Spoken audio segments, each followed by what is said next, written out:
Parang chill lang ang pagsakay sa ride na ito na parang kahulma ng barko.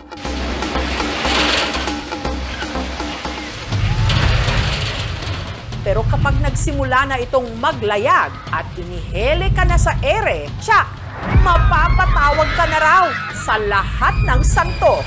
Para po akong matatapon, para po nasusuka. Sumasakit yung ulo ko, tapos nahihilo ako. Ang tawag dito, Pirate Ship Ride. Isa sa mga dinayo kamakailan sa isang peryahan sa Liloan, Southern Leyte.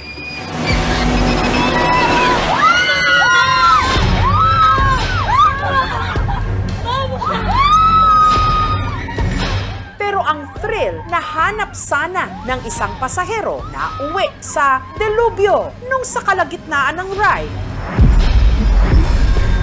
Ang babaeng sumakay rito, bigla na lang Balik din! nanigas!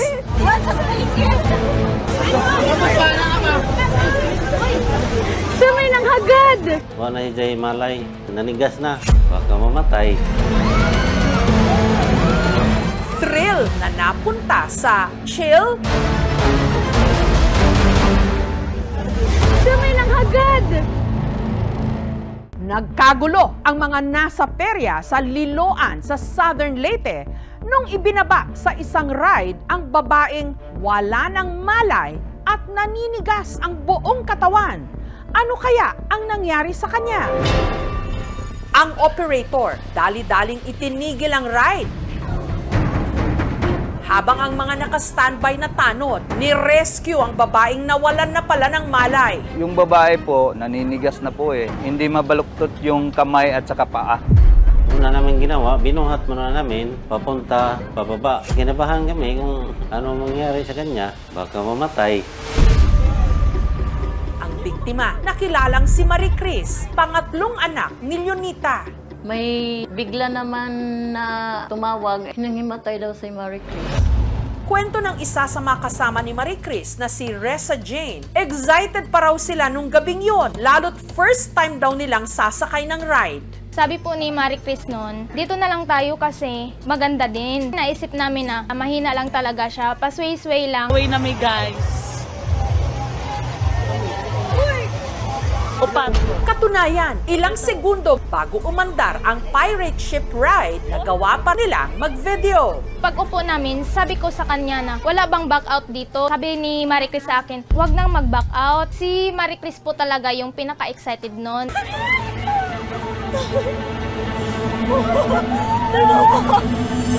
Bago umandar, si Reza Jane napa-sign of the cross pa habang ang nararamdamang takot ng isa nilang kaibigan, idinaan na lang daw sa pagsigaw.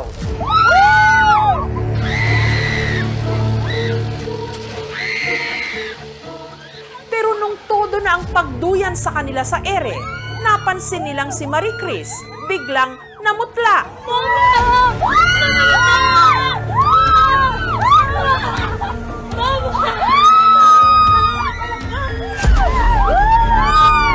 Yung nasa harapan namin, sumisigaw sila na, yung kaibigan nyo, nahimatay na. Paglingon ko, ayun, nahimatay na talaga siya.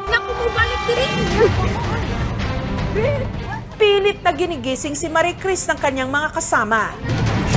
Pero hindi na raw talaga ito umiimik. Sabi ko po sa taga-bantay, Kuya, itigil nyo na po kasi may nahimatay na po. Yung nanay ni sir, nahiling tawag na mo, diling dool, may dali dito. Yung katawan na talaga niya, mukha na talagang patay. Yung babae po, naninigas na po eh. Hindi mabaluktot yung kamay at saka paa. Sisigaw ng mga pasahero ba? Umakyat kami sa taas, doon sa Pirates. Si Marie Chris agad kinarga ni Vicente pababa para maisugod sa ospital. Sinakay namin sa patrol, pumunta kami sa ospital, doon namin dinala. Si Leonita, sa ospital na naabutan ng kanyang anak, nakalaunan. Sa awa ng Diyos, nagkamalay. Most probably, nangyayari din yung tinatawag nating hyperventilation. Pag nag-hyperventilate yung tao, masyadong mabilis yung kanyang paghinga, babagsak yung carbon dioxide, ang isang resulta nun ay pwede magkaroon ng seizure at pagkahimatay. Worst case scenario, kapag hinimatay yung pasyente, accident na pwede siya mabagok, pwedeng ma-injury. May problema sa puso, baka atakihin sa puso, tumaas ang BP, baka ma-stroke. Kapag yung tao nakikita mo, parang masyado siyang humihinga ng mabilis, pwede mo rin bigyan ng supot o kaya ng paper bag. Itatakip yun doon sa bibig tsaka sa ilong para yung carbon dioxide na masyadong bumagsak, pwedeng tumaas ulit at mag-normalize. Gayunman, si Marie Chris, wala raw maalala sa nangyari. Nag-blackout ko. Then after ato, wala na ako kabalo ug unsa nahitabo sa akong palibot. Kamangnon ako katong naay mga video. Dito ako nakamangno nga ingato din natabo na ako. Sa mga nag-post sa social media, gusto lang na akong i-clarify nga buhi ko. Noon pa man, madalas na daw talagang mag-collapse si Marie Chris. Nagsimula to nung high school. Katong pagtungtong ng college, mas ninglala pa. Nag-introduce yourself ko ato, then dito na kuyapan ko. Sa kwento niya, ilang minuto bago pa umandar ang ride, gusto na raw sana niyang mag-back out. Nung umandar na po yung sinakyan namin, yung kamay ko po is tumitigas na. After nun, lahat na lang ng katawan ko tumigas din. Nag-hyperventilate po ako.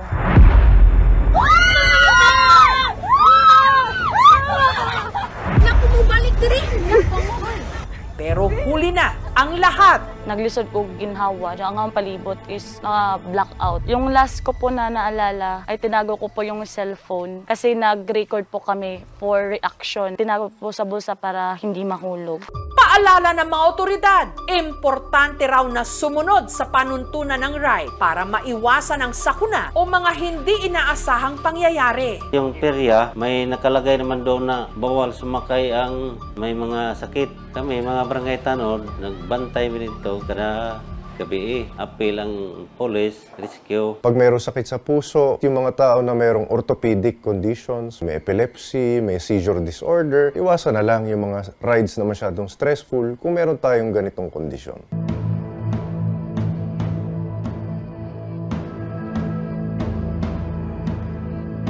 Kung merong din naging kapabayaan yung sumasakay, hindi dineclare nitong sumakay na meron pala siyang ganung kondisyon, hindi naman natin pwedeng ituro or ipasagot yun doon sa operator ng perya. Wala na ko gi-expect nga ingato ang mahitabo. Maotong sukad atong na kuyapan ko, wala na jud kuning sakay pagbalik. Yun po ma'am, yung lesson learned ko. Kung di kaya, wag gawin. Next month, bear month na. Kaliwat kanan na naman tsak ang mga perya. Pero bago sumakay sa kung ano-anong attractions o rides, siguraduhin kwalipikado ka sa lahat ng mga paalala at panuntunan. Talagang malakas ang loob at walang iniindang sakit. Mahirap na kasi na ang inakalang simpleng ride na kumubalik rin maging one hell of a ride. Damay ng hagad! Pagalingan sa pag-inom ng alak sa Maragusan, Davao de Oro, nauwi sa trahedya nang ang isa sa mga sumali namatay habang ang isa pa kritikal.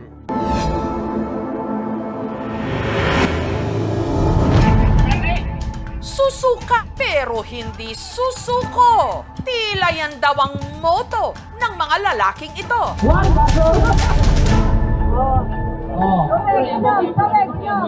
Bawat bote kasi na kanilang mauubos, may katumbas daw na cash prize.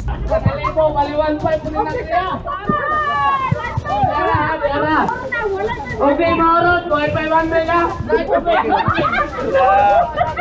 Ganda yun.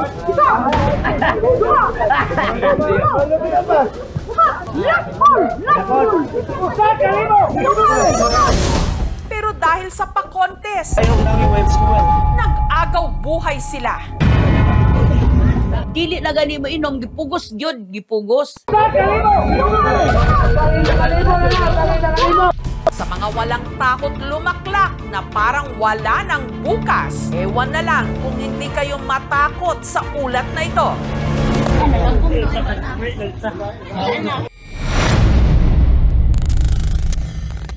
Ang palarong inuman naganap sa kasagsagan ng pista ng Purok Dahlia 1 sa Maragusan, Davao de Oro. Nagiinuman daw noon sina Natoy nung naisipan niyang magpa-contest. Ang pares daw na makakaubos ng isang bote ng 750 ml na alak, bibigyan niya ng tig-500 piso. Ang kumasa sa kanyang hamon ang magkaibigang Elmer at Planos. Kapiras voluntaryo lang kami sa pag-inom. Dahil nagkakatuwaan na ang Vice President ng Purok na si Anet, nagdagdag pa ng papremyo. tig-1,000 piso sa pares na makakaubos ng isa pang bote ng alak. Isang bote, 500. Minum mga lang na walang maggasto pa kita palit.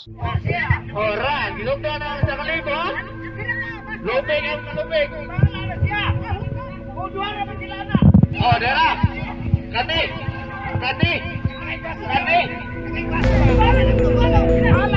Matapos makaubos ng 2 bote sina Elmer, nalasing na siya. 2,000 naman, kwarta na.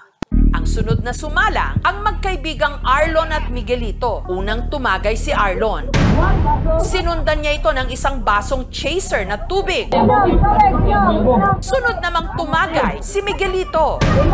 Nung nangalahati na sila sa bote, si Arlon halatang hirap na.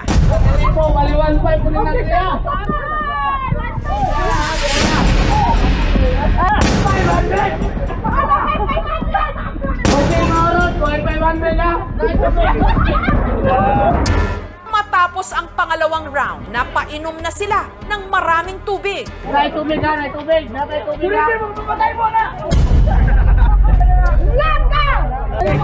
Sina Arlon at Miguelito nahirapang ubusin ang tirang alak.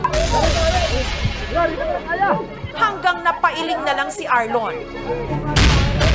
At huminga ng malalim at saka muling tumagay ng isa pang baso.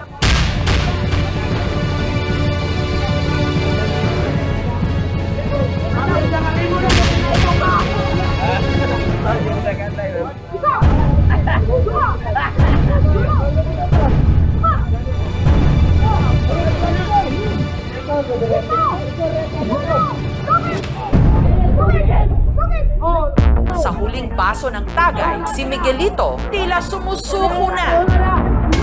Ang tira ng tagay, pinasa ni Miguelito kay Arlon. At bagamat napasenyas na si Arlon na ayaw na niya, tinungga pa rin niya ang huling shot. Sina Arlon at Miguelito nakaubos ng 2 bote ng alak na may 40% alcohol sa loob lang ng mahigit 20 minuto. Pero maya-maya lang, si Arlon biglang sumama ang pakiramdam. Tumalikod siya. Ayun, umupo doon sa upuan. Magdugo na yung ilong niya. Tapos nagsuka. Habang si Miguelito naman, nawalan na ng malay. Tulo ng laway. Dahil inakala nilang lasing lang ang mga ito. Pinabayaan lang nila doon. Titiwala naman kami kasi na mayroon naman doon mga opisyal na nalapit sa kanila. Lumipas ang ilang oras, pero sina Arlon at Miguelito hindi pa rin daw nagising. Tumawag na yung bayaw ko sa akin. Patulong daw siya kasi yung tito namin parang wala na daw.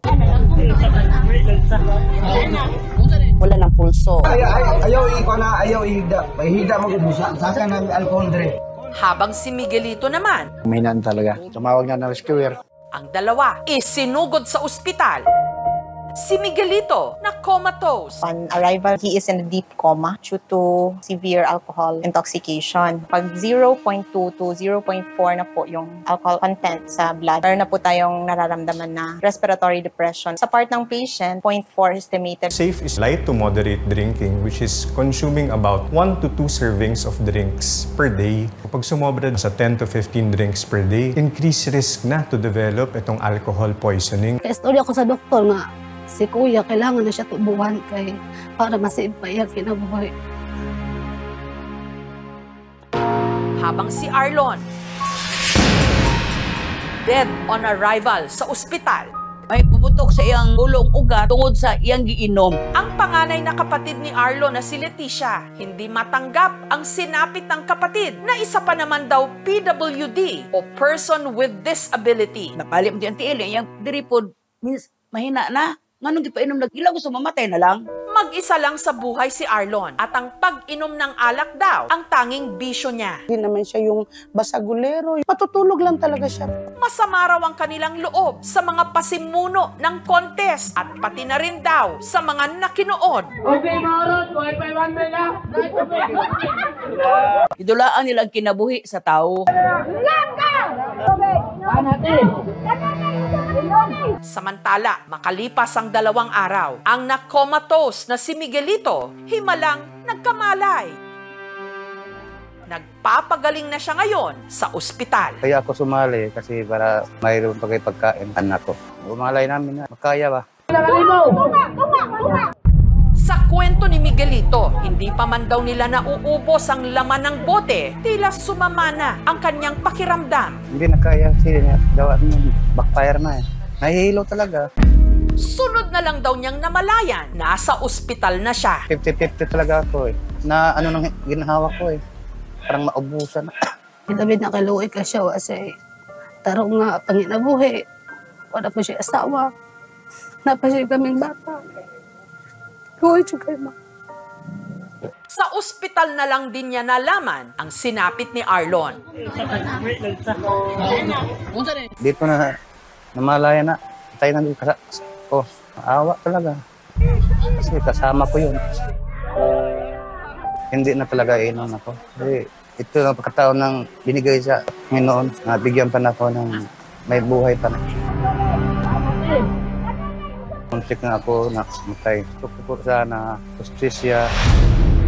Ang Maragusan Municipal Police Station magsasagawa ng investigasyon. Pwede namang pag-usapan sa barangay, magkaroon ng inquiry. Wala namang nagpaalam sa akin na may mga ganong palaro po tayo. I will see to it na we will really conduct further investigation. May mga present kasi ng mga public officials.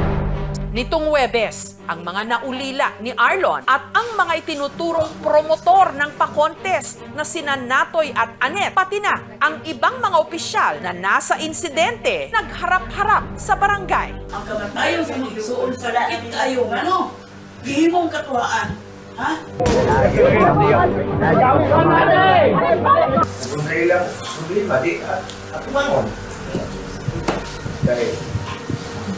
Nakasala ko yun eh. Ikaw, Anit, grabe ka hindi mo sa video. Last ball! Sakit ka, Anit. Nanay mo mang ipugos si Op-Op. Natawaan ko niya. Ako din ako kaya tanaw ng video. Ang opisyalis mga ako rin, no? Paano gitugutan ninyo nga mo ninyong ipremyo?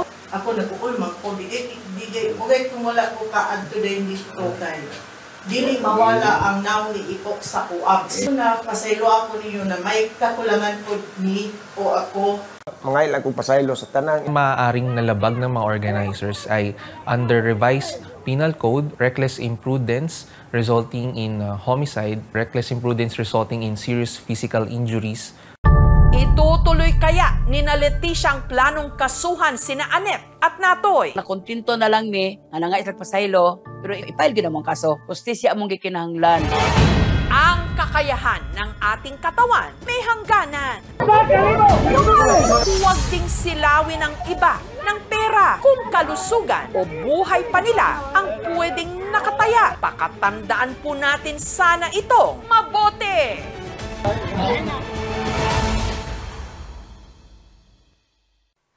Thank you for watching, mga kapuso. Kung nagustuhan niyo po ang videong ito, subscribe na sa GMA Public Affairs YouTube channel. And don't forget to hit the bell button for our latest updates.